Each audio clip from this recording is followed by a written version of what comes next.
Zdravo, dragi moji, dobrodošli u novi video kanala Earth Star Seeds. Evo jedan video, jako sam želela da ga snimim. Jako imam alergiju, ambrozija me zezao već 2 nedelje, potreće, ali jako sam htjela da to snimim i da me ništa ne sprečava da snimim video. Radi se o tome, o jednoj misli koju sam dobila jutros. Jeste povezano sa nekim mojim, da kažem, duhovnim putem i paralelno šta se trenutno dešava u kolektivu. Sad o čemu se radi? Ne znam da li ste vi primetili ili je to do mog algoritma, ali na Instagramu mi sve češće izlaze objave tipa negativne konotacije vezano za New Age, vezano za duhovnost kao takvu. I u neku ruku to jeste s jedne strane bilo ok, zato što prosto objasnit ću zašto tokom videa. Međutim, u nekom trenutku kao da je počelo da postane trend.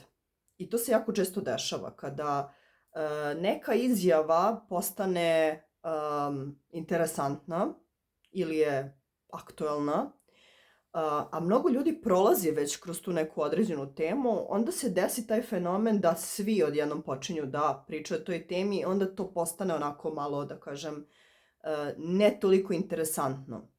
Tako ću to da kažem. Sad, ja bih da se osvrnem na to kako je to izgledalo iz mog ugla vezano za tu temu.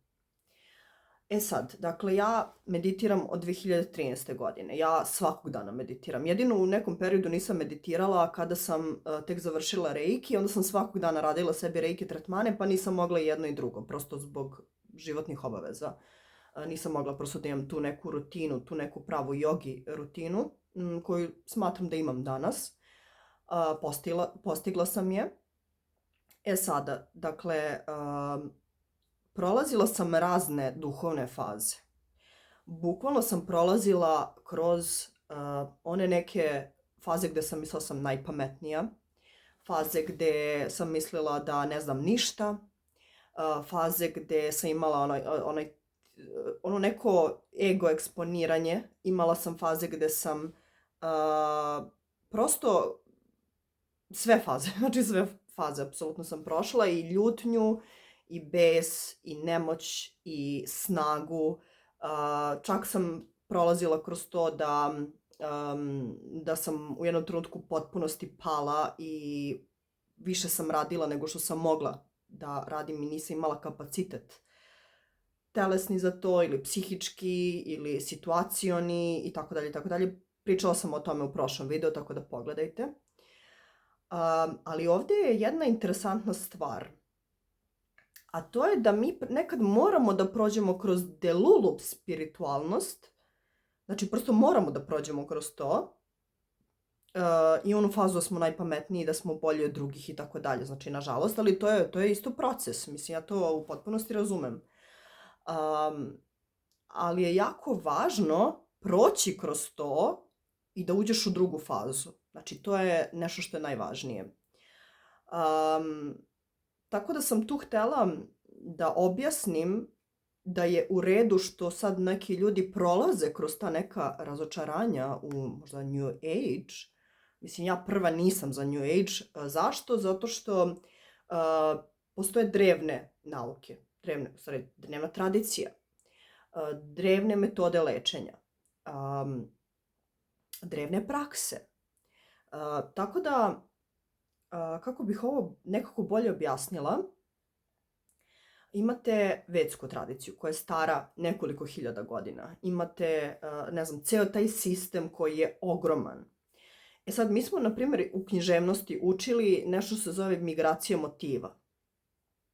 Migracija motiva je kada bajke, odnosno priče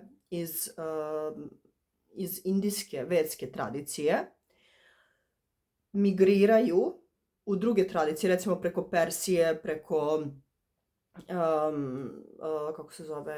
Irana i Iraka i tako dalje. Dakle, ta migracija motiva je išla ka Evropi. I meni je to logično. Logično je, učila sam naše bajke, Grimmove bajke na fakultetu i tako dalje. Logično je da je to od nekud došlo. Tako da mi širom sveta u suštini imamo iste neke motive u bajkama, koje su dakle prvobitno iz Madhharate, ja bi zaboravila sam već, i tako dalje. Znala sam sve nazive, bukvalno jer sam na fakultetu imala predmet koji se zove poetika staroindijskih pripovedaka, tako nešto. I sada, znači imamo kinesku tradiciju, imamo Tao, imamo tradicionalnu kinesku medicinu, imamo, dakle, toliko tih nekih praksi koje su jako drevne, pa dobro i ta egipatska i ona je prosto isto fantastična. Znači svi ti rituali, boginje, kupanje i tako dalje, oni su baš negovali sve to. Kako sam završila ovde nema veze, ali dopada mi se kuda idemo, ove teme su mi generalno jako interesantne. I naravno, s druge strane imamo i Peru i taj neki šamanski pristup i tako dalje. Međutim, šta se desilo u New Age-u jeste da je to kao otkriveno i sada je nekako ljudi su totalno, dobro, otkrili su to, interesantno im je, to je sve odlično, ali nekako kao da se zaboravlja suština tih nekih drevnih znanja. Ok. Tako da, ja sam morala da prođem fazu da otpustim, recimo, Reiki. Ja sam Reiki učitelj. Znači, ja sam postala Reiki učitelj 2024. godine. Iako sam tada bila u fazi čekaj da li meni to zaista treba. A to je nešto što sam želela ceo život. Ali zbog nekih određenih okolnosti sam razmišljala da li to meni treba. I onda sam na kraju imala jednu spoznaju gde sam videla belo svetlo i žuto svetlo kako su ujedinjeni. I onda sam shvatila, pošto je za mene Reiki energija zlatne boje. I onda sam nekako osetila da je to za mene. I tek sada, znači evo skoro će 2 godine da prođe, ja sam se ponovo vratila Reikiju, ali sa potpuno drugačijim mindsetom. Sada nekako, rekla sam već u prošlom videu, moje telo je stabilno, mnogo stabilnije, mnogo bolje umem da očistim svoju energiju, mnogo lakše raspoznajem šta je moje, šta nije moje, ovo je ključno. Nemam neka emotivna cepanja, imala sam emotivna cepanja i tako da bilo je tu naravno svega, ali prosto sada se prirodno vraćam tome jer je to na neki način dobro za mene. Osjećam se dobro, osjećam se srećno, osjećam se ispunjeno. Ja sam od uvek, kad god radim Reiki tretmane, se osjećala fantastično. Međutim, imala sam ta neka čišćenja i generalno ne radim mnogo Reiki tretmana ljudima, znači samo onako pomalo. Vruće, morala sam da zatvorim prozore i vrata da bih mogla da se snimim. Tako da, suština ovog videa jeste da je okej što ljudi prolaze kroz te određene faze razvoja. To je ljudski, to je normalno. Isto tako nekako paralelno vidim da se to dešava recimo u mojim ličnim odnosima i generalno u odnosima. Da je potrebno bila i ti neki ekstremi su bili potrebni da bih ja naučila da poštujem nešto što je normalno, nešto što je okej, nešto što je u redu, nešto što je zaista blagoslov. Ranije ne bih možda mogla da cenim to. Sada, sa svim iskustvima koje sam prošla, itekako mogu da cenim to. I to nam je isto važno. Znači, ako ste dugo recimo u nekim toksičnim vezama i tako dalje, jako je važno prvo da prekinete te toksične veze, znači to je prva stvar. I onda u tom nekom procesu učite ili kroz lekcije ili odmah uđete u neki normalan odnos recimo. Dakle, to isto može da bude situacija. Ali kada se dosegne ta jedna određena zrelost, tu prestaju određene lekcije. Znači, to je isto jako važno. Znači, mora i tu da se prođe kroz mnogo faza. I to je i za prijatelje, to je i za financije, to je i za karijeru. Znači, ovo vam se odnosi apsolutno na sva životna polja. E sad, nekako kako mi vidimo dublje, mi automatski smo spremni za odnos. Recimo, ja sam imala neka iskušenja ranije gde u nekom trenutku samo shvatiš kao šta će meni ovo. Mislim, prosto ni ne uđeš u iskušenje. Ja sam imala par godina zapravo momente gde nisam ni morala da uđem u neki odnos ili nešto, zato što samo kažem, čekaj, ajmo 1, 2, 3, da li je meni ovo potrebno, da li meni ovo donosi uzbuđenje ili stabilnost. Meni je to recimo bilo jako važno. Čim vidim da mi donosi uzbuđenje, kao poradim malo na tome i to otpadne. Znači, uopšte ne moram da uđem u bilo kakav odnos. Znači, bukvalno je potrebno samo preispitati 1, 2, 3, to je to. Tako da mislim da to donosi isto zrelost. Da se pronikne u suštinu. Isto važi za prijatelje. Dakle, ako vama to ne donosi zadovoljstvo ili stabilnost, znači čim vidite da se čudno ponašate oko druge osobe, znajte da nešto nije u redu. Evo, ja sam imala baš proteklih par nedelja situacije gde sam se osjećala poluludo u interakciji sa određenim ljudima. I onda sam shvatila zapravo, čekaj, zašto ja sebe moram toliko da popravljam? Da li sam ja stabilna trenutno? Jesam. Da li se osjećam stabilno kada sam u komunikaciji sa tim nekim ljudima? Ne. I onda sam rekla sebi, ok, prestani sebe da kriviš i prosto nekako izađi iz te priče. Znači, prosto se skloni, daj sebi vremena, vreme će ti pokaže da li je do tebe, da li nije do tebe, ali u suštini se ja osjećam stabilno ako ja mogu da se osjećam, to jest da navigiram tim odnosima prijateljskim ili poslovnim na te neki stabilan način. Tako da to je nešto što je mnogo važno, da prosto proniknemo u sebe, da vidimo ko smo mi. Znači, ako ja znam ko sam ja i kako se ja osjećam, znači ja imam izbor da se tu povučem ili da nastavim da se trudim oko nekog odnosa koji prosto ne funkcioniše. Znači, trenutno ne funkcioniše, ne znači da neće funkcionisati u budućnosti. Ne znam da li ovo, vjerojatno nekom je bilo potrebno ovo da čuje. Sve manje imam strpljenja i energije i prosto nije čak ni do strpljenja, nije ni do energije, nego prosto ja se ne osjećam dobro i moja ekspresija se ne osjeća dobro ako sa druge strane imam nerazumevanje ili osjećaj da prosto mene osoba ne razume, bilo da je prijatelj, bilo da je neko, bilo da je dugogodišnji prijatelj ili neko koga sam tek upoznala, nije ni važno. Jednostavno takvi smo, mi kao ljudi. Nekako, mislim, jeste možda sad ovaj deo filozofski poprilično, ali verujem da će nekima značiti. Tu je bilo potrebno dosta suočavanja sa sobom, da ja sebi kažem, čekaj, zašto sebe siliš? Mislim, prosto ne možemo sebe da silimo, ne možemo i moramo tu da preispitamo svoje namere. Da li idem da bi nekom udovoljila, da li idem na ovu kafu da ispoštujem, da odradim to je nešto najgore što možete da uradite.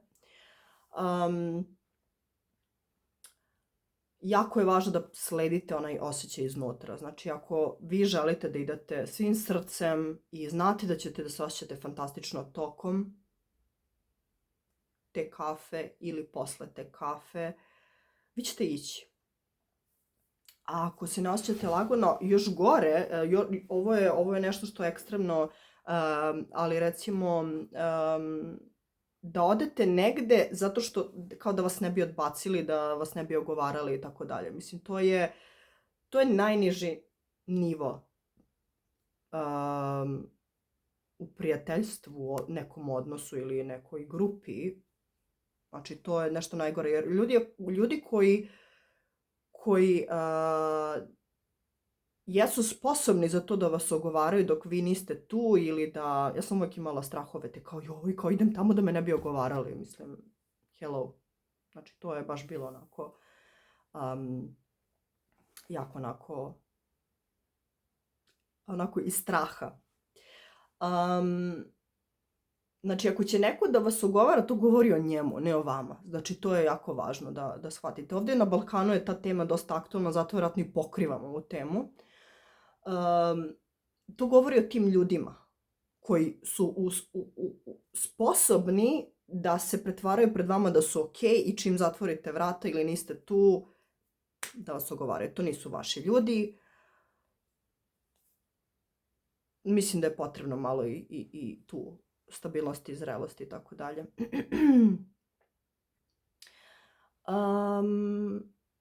I neka,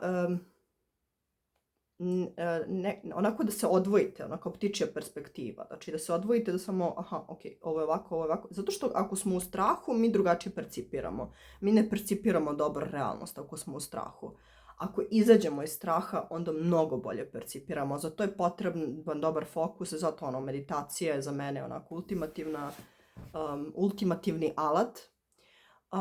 Tako da eto, ne znam ni kako da nazovem ovaj video, morat ću da vidim kako da nazovem, ali recimo, ne znam, moram da vidim, da razmislim, zato što ja sam pokrila više tema.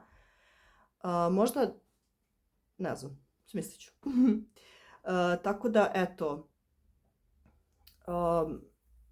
mislim da je nekad jako jednostavno raditi na sebi, ali ako si prošao određene etape.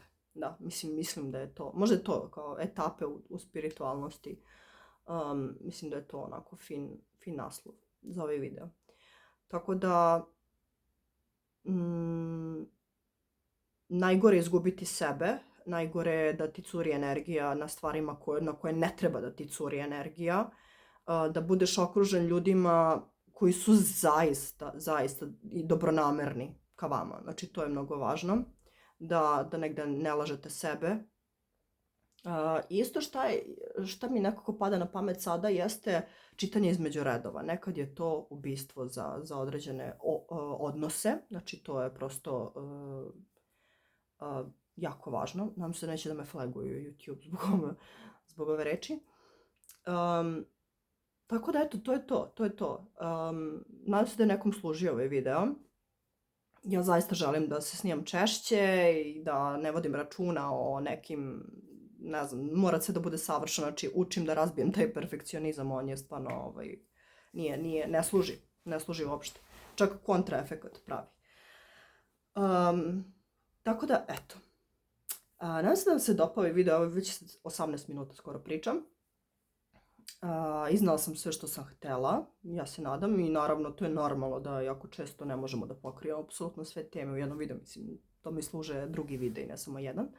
Tako da, eto, grlim vas, radim reiki obuke, reiki tretmane, pranajama obuke 1 na 1 trenutno, ali planiram za oktobar ili kraj septembra da napravim obuku online, gdje ću možda otprilike samo sa 5 ljudi da radim maksimalno. Jako su male grupe, prosto ne želim da pravim velike grupe. I naravno Soul Origin. Ostavit ću vam ispod naziv mog Instagrama, tu možete da me kontaktirate. I to je to. Eto, uživajte i želim vam divnu nedelju.